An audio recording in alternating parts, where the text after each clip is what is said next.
Greetings, loved ones. In today's video, we will be talking about the Paul George 2 PlayStation. To be more specific, we will be going over some release info, how to cop them, some resale predictions for those of you who do plan on reselling this shoe, and I also wanted to go over some details of the shoe because it really does matter, and some history behind the shoe. So with the synopsis out of the way, why don't we just jump right into it? To kick it off with the release info, these will be releasing on February 10th of 2018 at 10 a.m. Eastern Time. Retail was $110 according to Sneakers and a couple of other sources. However, one other source that I checked did say it was only $100. If you want to know where these are going to be releasing, where can you buy them? So far, the only places that are going to be having them for the US, it is just going to be the Nike Sneakers app as well as the Nike website. And that's the most reliable way for getting any Nike shoe anyway, so it's fine to be honest.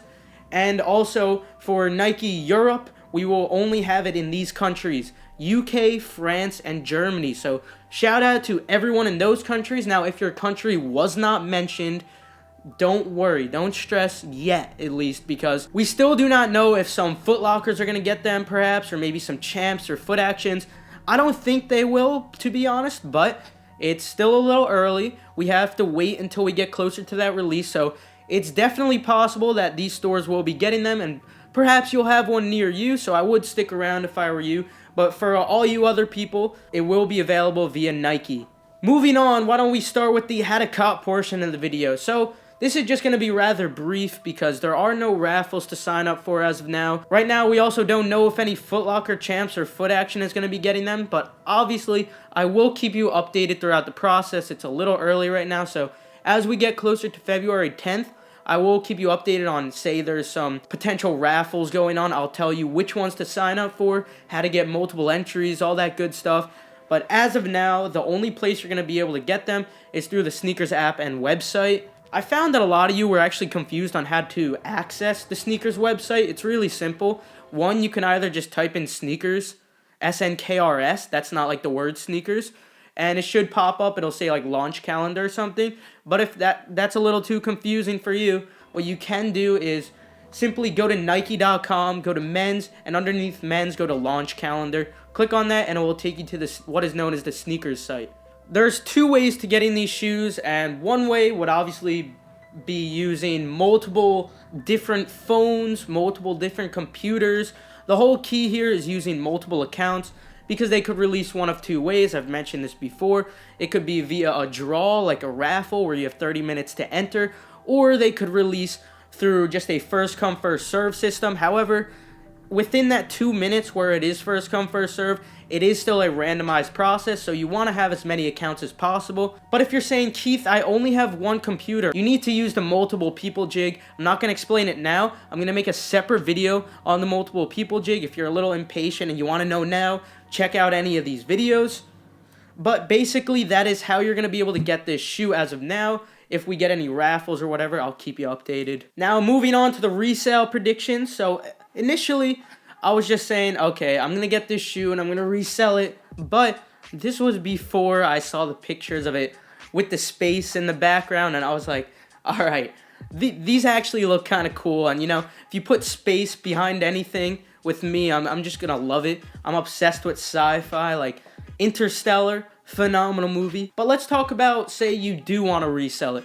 Let's say, all right, you know what, you don't like the shoe at all, but you're trying to make a quick buck, even though in February there's tons of opportunities already, but you just want to take advantage of everyone possible. There is a lot of potential profit involved in reselling this shoe, and the reason I say this is two reasons. One reason is that Nike straight up said that it's going to be limited. Now, they didn't obviously tell us how much stock there's going to be, but I would venture to guess with technology like this, they have a light up tongue. I would venture to guess that it's going to be decently limited. The second reason I know that it should be profitable is simply because of the low retail price. You have to keep in mind, guys, it's not all about the resale price when trying to make profit. You also have to take in consideration what you're paying. And in this case, you're either only paying $100 or $110. And if you ask me, that's a steal. This is such a well-crafted shoe. I've never had a Paul George before, but this is such a great shoe, and Demand is already high on them. Tons of talk in the sneaker community about these shoes simply because they light up. I mean, that's cool, isn't it? It's a huge factor that we have to keep in mind. So with the low retail price, with Nike saying that they're going to be limited, I would say there is definitely profit involved, but I don't have any numbers in mind at all. Now, it could be anywhere from like under 200 or it could be anywhere over 200. I'm not exactly sure because I've personally never really seen any Paul Georges go for over retail. If you're interested in reselling it, definitely go for them. But here's the main thing to keep in mind, guys. They are only releasing through sneakers, or known as Nike. So the best thing about this is that you get free returns. So if you get the shoe and they happen to brick, because it could happen, profit is never guaranteed, but if they happen to brick, you get a free return. They pay for shipping and everything, so you don't have to worry, guys. I would say go for the shoe, and if they brick, you could just return them. Personally, though, if I only get one pair, they're going straight to feet. They're going straight to feet. Now, talking about going straight to feet, why don't we talk about some details of the shoe? And also, I want to talk about some history. We'll talk about that a little later, but let's talk about the details. To begin with, they have that icy blue outsole, a feature that I think is really, really important for sealing the deal on this shoe. In addition to that, we also have different colored eyelets, so it's quite evident that they really do care about details on this shoe, as well as 4 different colored swooshes. So I think this is pretty cool. Obviously, it's going to make the shoe hard to match. The colors are infrared, blue, turquoise, and pink. But, you could probably just get away with wearing all black with them, or black with blue jeans, something around those lines.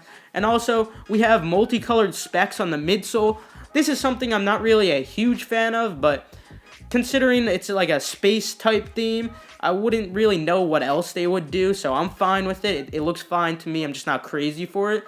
Additionally, the heel cup, it actually has PlayStation buttons all over it very subtly. And I have to say, I really do like this. I've mentioned previously how I love Virgil Abloh's work because he cares so much about details. And clearly, if they're paying attention to subtle details like this, I do like that. I do appreciate that. I do appreciate all that little bit of effort. Furthermore, there is a dark blue mesh upper. I'm not crazy about it being dark blue. I think it would have looked nicer being black, but hey, they might look different in person. And my favorite part about the shoe, and probably the reason why a ton of you are going to be buying them, is the tongue. The tongue not only lights up, but it also has an option where it pulses. Now, to be honest, when I'm walking around, I'm probably not going to have it pulsing. I'll probably have it lit up at night and during the day just turned off. There is a power button right behind the tongue, and I'm actually not sure how this battery is charged, or like if you could charge the battery in there or if you have to replace it. I'm not exactly sure on how that works, so if someone does know, comment down below. That'd be great. And to finish it off, we have a galaxy colored insole. Again, I really appreciate the details on this shoe. To finish today's video off, I wanted to go over something that we don't usually talk about on this channel, and that's simply the history of the shoe, because I do feel like it's important to mention it, and I do think it's kind of a cool story. So essentially what happened is Paul's dad, he bought him a PlayStation when he was younger, and it turned out that Paul was a beast at sports games. He was so good that he was able to beat all of his dad's friends, and they were extremely impressed by this. But most importantly, what was really interesting about this all was that Paul actually would take what he would do in the game and he would apply it on the court, or when he would actually practice in real life. And I thought that was extremely cool. And if you go to Nike.com, you could actually read how Paul brings his game to the court as well as bringing his game to the console. And, I think that's super cool. I love the story behind this. I used to play Xbox when I was younger. I sold it a few years ago, which I do regret. I miss playing those games. With that, I'll end off the video. Feel free to subscribe if you like the video. Feel free to leave a thumbs up. And with that, I'm out of here. Have a fantastic day.